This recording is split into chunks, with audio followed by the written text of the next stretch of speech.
लोगों का हड़ताल जारी रहेगा और गाड़ियां जिले के अंदर नहीं चल पाएंगी, बस इतनी। हम लोग सब खड़ी करा देंगे, चाहे भूखे मर जाए, लेकिन गाड़ी खड़ी रहेगी। और नमस्कार, स्वागत है आपका कौशाम्बी टाइम्स में और मैं हूं सुशील मिश्रा।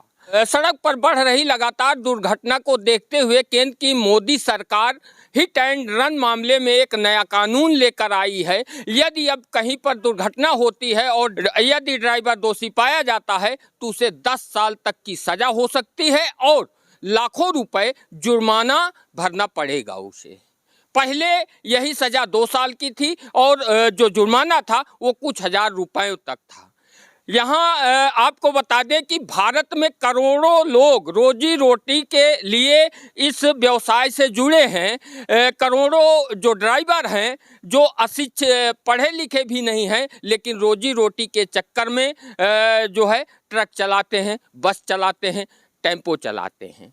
ड्राइवर इसका विरोध कर रहे हैं और लगातार मोदी सरकार पर जो है दबाव बना रहे हैं कि इस कानून को वापस लिया जाए। हालांकि मोदी सरकार ने इस कानून में संशोधन किया है कि यदि ड्राइवर पुलिस को इन्फॉर्मेशन देता है और घायल को अस्पताल तक ले जाता है तो उसकी सजा में कुछ कटौती हो सकती है। लेकिन समस्या ड्राइवर के लिए है, दो तरफा ही उसके लिए मौत है, दो तरफा ही उसके लिए एक तरह से कहा जाए, क्योंकि जब दुर्घटना होती है तो लोग इतना उत्तेजित हो जाते हैं या ड्राइवर मौके पर जो है मौके से नहीं भागता तो उसके साथ किसी तरह का भी हादसा हो सकता है। यहाँ तक कि बहुत बार अक्सर देखने को मिलता है कि पिटाई से जो है ड्राइवर की मृत्यु हो जाती है।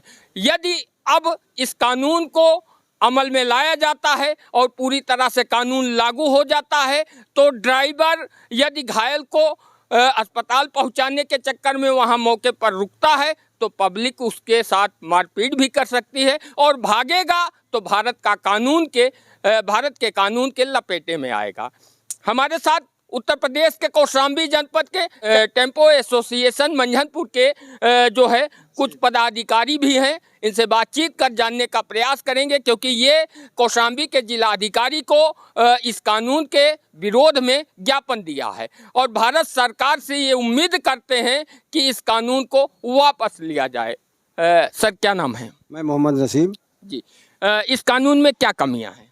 कमियां ये है सर कि हमारे ड्राइवर जो हैं वो जो ये कानून पास किए उस कानून के भरने के लायक नहीं है, इसलिए कि वो गरीब आदमी 300-200 रुपये ड्राइवरी करने वाले या कोई सरकारी है उनके तो कोई मतलब नहीं, लेकिन हमारे ये सब बिल्कुल वैसा ही है। रोड पे चलने वाले डेली कमाना डेली खाना है। हो सकता है महीने में 10 दिन चला पाए, ना चला पाए, उनके लड़के बच्चे कैसे पलते हैं। लेकिन ये कानून जो पास कर दिए हैं इससे तो ये लगता है कि ड्राइवर सुबह जाएगा शाम के बाद घर आएगा कि नहीं आएगा, इसकी कोई जिम्मेदारी, कोई जेलें चला जाएगा और कहाँ से घर द्वार बेच करके भी वो नहीं दे पाएगा। ऐसे ऐसे हमारे ड्राइवर हैं जो झोपड़ी में रहते हैं, तो उनकी लड़ाई लड़ने के लिए यहाँ हम लोग आज ज्ञापन दिए हैं डीएम साहब को। और आगे हम ये चाहते हैं कि अगर ये हमारा कानून वापस नहीं होगा तो हमारी हड़ताल जारी रहेगी। और कानून से डीएम साहब ने आश्वासन दिया है कि ये अभी वहाँ पे विचार चल रहा है, अगर ये हो जाता है तो बहुत अच्छा होगा हमारे लिए, नहीं होगा तो हम हड़ताल में जारी रहेंगे।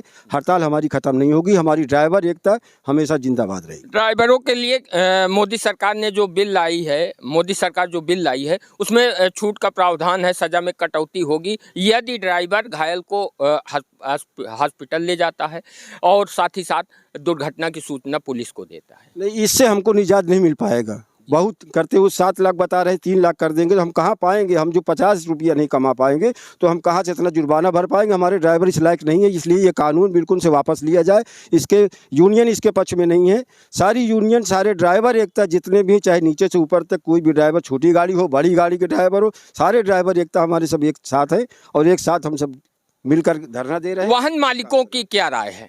वाहन मालिक सब हमारे साथ में है, कोई नाराजगी नहीं है, सब लोग साथ में, मालिक भी साथ में, ड्राइवर ऐसे ऐसे हमारे रिक्शे हैं कि आधे से ज़्यादा मालिक भी हैं और ड्राइवर भी हैं। तो वो जो स्टीयरिंग पे बैठ जाएगा चाहे वो जज साहब हो वो भी ड्राइवर ही कहलाएंगे। ये बताएं कि क्या लगता है मोदी सरकार आप लोगों की मांग मानेगी, इस कानून को वापस करेगी या नहीं करेगी? अब अभी तो हमको डीएम साहब ने आश्वासन दिया है, आगे हमने ज्ञापन दे दिया है महिम राजपाल साहब को। अब आगे जो हमको फैसला मिलेगा वो हम देखेंगे, यूनियन हमारा संगठन जो करेगा फिर उसके साथ हम लोग आगे बढ़ेंगे। आप लोगों की हड़ताल की वजह से आम लोगों को भी समस्या हो रही है। समस्या बहुत बड़ी है, इसलिए कि उनको आने जाने में तकलीफ है। लोग अपने साधन से आते जाते हैं। बहुत से लोग जैसे गरीब है जिनके घर में खाने को नहीं, वो निकाल चला भी रहे हैं, जबरन उनको हम लोग रोक भी रहे हैं। लेकिन सारे ड्राइवर सब ये सहमत है कि हमको यूनियन में हम ये इस चीज़ से निजात मिलना चाहिए, छूट मिलना चाहिए, क्योंकि ड्राइवर हमारा इस लायक का नहीं है कि उसकी गर्दन भर पाए या किसी को पूरा कर पाएगा। आपका नाम? हमारा नाम मतीन। इस कानून में क्या कमी दिखाई दे रही है? कानून में सर ये कमी है, हम लोग गरीब आदमी जो पैसा कमा के बच्चों को पेट पालते हैं सर, अगर हम लोग ये 2 पैसा नहीं कमाएंगे और हम लोग 7 लाख का जुर्माना 10 साल की सज़ा काटेंगे सर, तो हमारे बच्चे क्या खाएंगे? हम 10 साल के लिए जेल चले जाएंगे और 10 साल गाड़ी कौन चलाएगा? और हमारे बच्चे लोग क्या खाएंगे? हम जब जेल चले जाएंगे वो कमा के आएंगे नहीं, बच्चों को देंगे, बच्चे हमारे खाएंगे क्या? कितना कमाते हैं हम प्रतिदिन? 405 रुपये डेली कमाते हैं और इस महंगाई में 4-5 रुपये तब भी नहीं पूरता खर्चे। बच्चों के खर्चे नहीं उठा पाते हम लोग, तो ये गवर्नमेंट का खर्चा कहाँ उठा पाएंगे? हम लोग 7 लाख रुपये कहाँ दे पाएंगे हम लोग सर? आपका नाम? विद्यासागर। विद्यासागर जी, कितना कमाते हैं?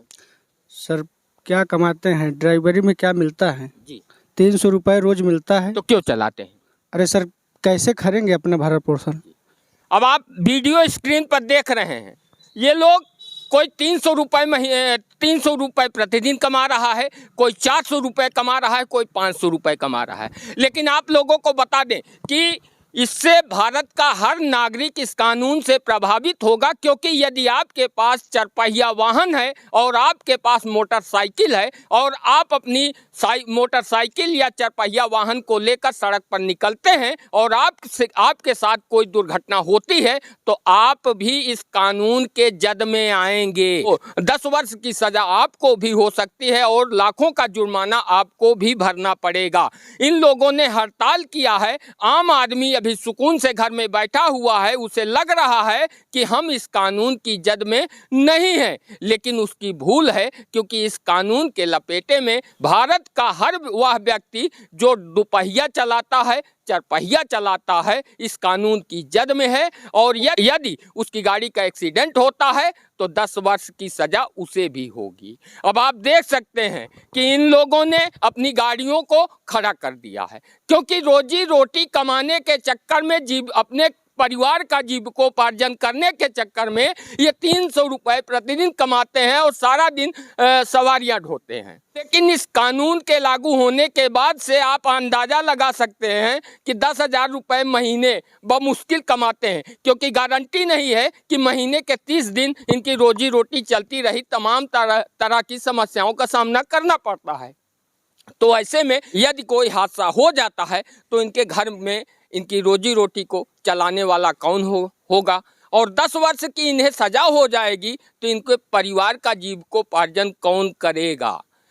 मोदी सरकार को एक बार इस कानून के विषय में फिर से विचार करना चाहिए और हो सके तो इसे वापस लेना चाहिए, क्योंकि ये भारत के करोड़ों लोगों की रोजी रोटी से जुड़ा हुआ कानून है। अब देखने वाली बात है कि केंद्र की मोदी सरकार करोड़ों लोगों का जो विरोध है उसको देखते हुए इस कानून को वापस लेती है या फिर इस कानून को लागू करेगी। ये तो आने वाला वक्त ही तय करेगा। आप लोग अगर ये कानून मोदी सरकार वापस नहीं लेती तब आप लोग क्या करेंगे? हम लोगों का हड़ताल जारी रहेगा और गाड़ियां जिले के अंदर नहीं चल पाएंगी, बस इतनी। हम लोग सब खड़ी करा देंगे, चाहे भूखे मर जाए, लेकिन गाड़ी खड़ी रहेगी। और आपको बता दें कि पूरे भारत में जो ट्रक चालक हैं, ट्रक मालिक हैं या बस चालक हैं, बस मालिक हैं, सभी ने अपनी गाड़ियों को खड़ा कर दिया है इस कानून के विरोध में।